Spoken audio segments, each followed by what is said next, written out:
السلام علیکم۔ مسجد اقصی اسلام کا تیسرا مقدس ترین مقام۔ یہ وہی مقام ہے جہاں سے نبی آخر الزماں حضرت محمد صلی اللہ علیہ وسلم نے شب معراج کا آسمانی سفر شروع کیا۔ قرآن میں فرمایا گیا، سبحان الذی اسریٰ بعبدہ لیلا من المسجد الحرام الی المسجد الاقصی۔ یہی وہ جگہ ہے جو تمام انبیاء علیہم السلام کی سرزمین ہے۔ حضرت ابراہیم علیہ السلام، حضرت داؤد علیہ السلام، حضرت سلیمان علیہ السلام اور حضرت عیسیٰ علیہ السلام سب کا تعلق اسی سرزمین سے ہے۔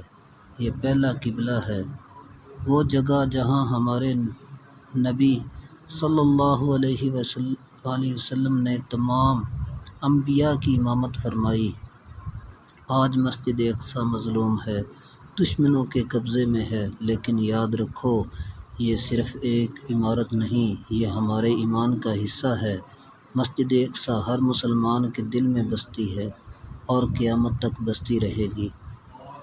یا اللہ، مسجد اقصی کی حفاظت فرما، امت مسلمہ کو بیدار فرما اور ہمیں اس کی آزادی کے لیے کچھ کرنے کی توفیق عطا فرما۔ آمین یا رب العالمین۔